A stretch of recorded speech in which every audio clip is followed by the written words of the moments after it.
Salut à toutes et à tous, bienvenue sur la chaîne Ciné Série Galaxy. Aujourd'hui est un jour spécial parce que j'ai sorti ce matin et je vous encourage à aller la voir ma 400e vidéo sur Stillwater avec Matt Damon. Mais pour l'heure, on va parler de What If épisode 7, centré sur Thor, une histoire alternative. Et même si je n'ai pas tout aimé au niveau de l'humour, dans une large partie, je me suis plutôt régalé sur cet épisode. Je vais vous expliquer pourquoi. C'est une review 100% spoilers comme chaque semaine avec What If, juste après le générique.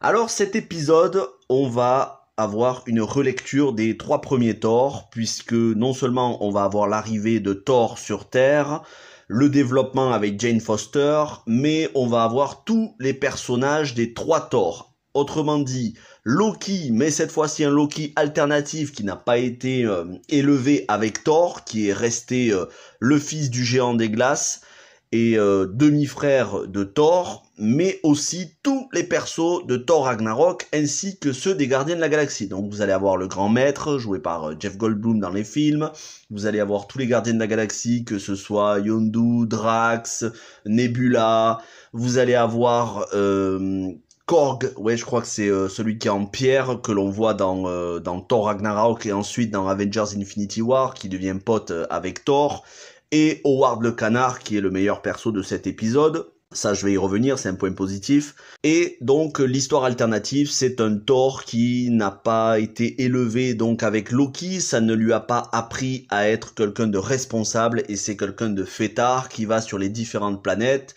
faire la fête, mettre le souk, exploser quelques planètes au passage. Heureusement, des planètes où il n'y a pas grand monde qui n'y habite, mais voilà, ça reste quelqu'un de plutôt irresponsable.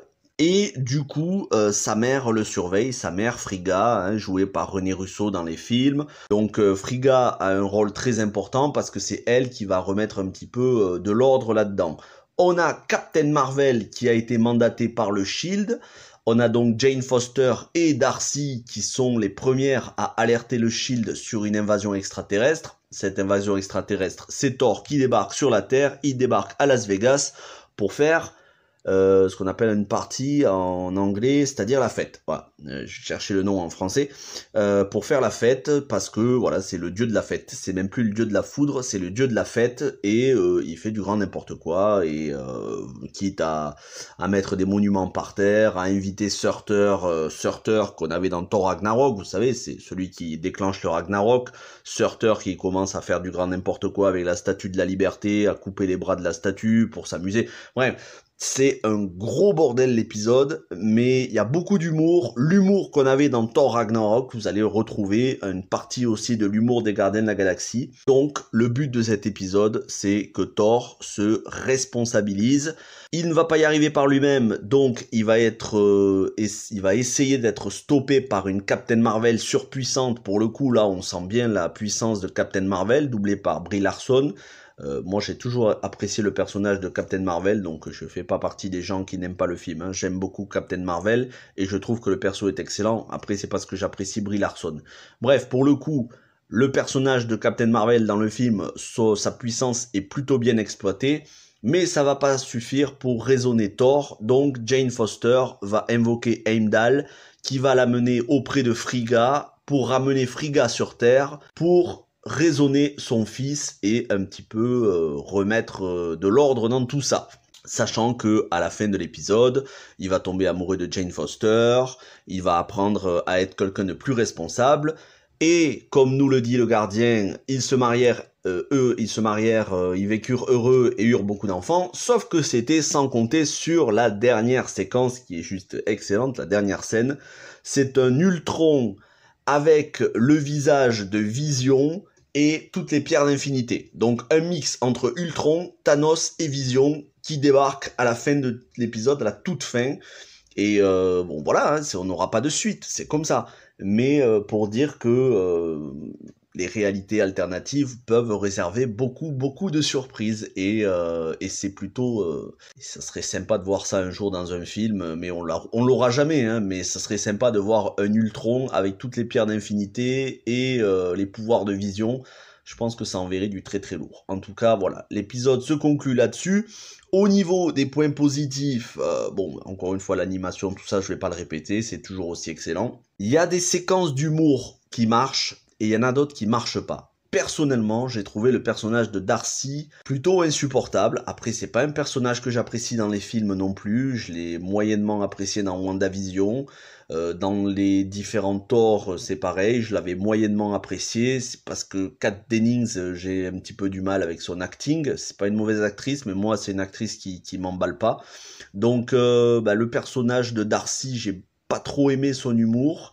Après, j'ai trouvé qu'on en faisait un petit peu trop. C'est bien dans Thor Ragnarok parce que il y a des moments épiques, que c'est développé sur 2 heures, qu'on a du sacrifice. Mais là, j'ai eu l'impression qu'on enchaînait les caméos avec Scourge, avec tous les Gardiens de la Galaxie, mais sans apporter de la profondeur au personnage. Les scénaristes comptent sur nos connaissances en matière de MCU pour pas qu'on ait à redire oui, mais je comprends pas pourquoi tel et tel personnage.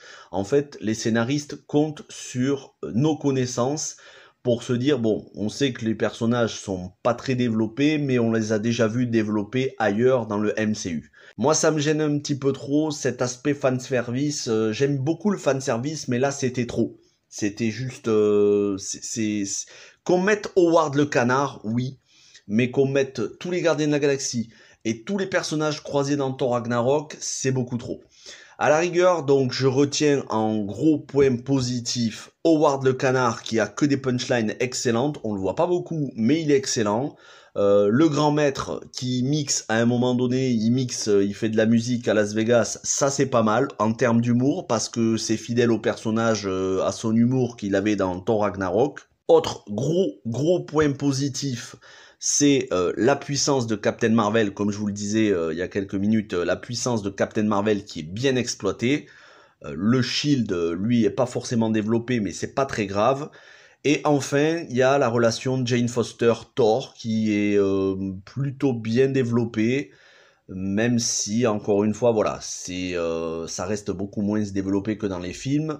L'idée, par contre, de faire un Loki qui n'a pas été élevé en tant que frère de Thor et donc qui a l'apparence d'un géant des glaces avec la voix de Tom Hiddleston, ça c'est une très bonne idée. Un Loki qui est pour le coup pacifique, qui n'est pas opposé ni à Thor ni aux humains, mais qui est là lui aussi pour faire la fête. On sent qu'il est irresponsable lui aussi. Donc ça c'est plutôt une bonne idée. Ça reste quand même Frigga ou Freya, ça dépend comment vous l'appelez. Ça reste quand même Frigga, le personnage le plus important et le plus charismatique avec Captain Marvel. Ça reste les deux personnages les plus intéressants de l'épisode, qui apportent un petit peu de sérieux à l'épisode. Voilà ce que j'avais envie de dire. Donc l'humour, ça reste quand même infiniment meilleur que l'humour de Spider-Man. Vous savez à quel point je déteste l'humour de Spider-Man. Mais ça aurait été bien de mettre un petit peu moins de fanservice, un petit peu plus de sérieux. Ça reste quand même très sympathique. Il y a plusieurs moments où j'ai bien rigolé.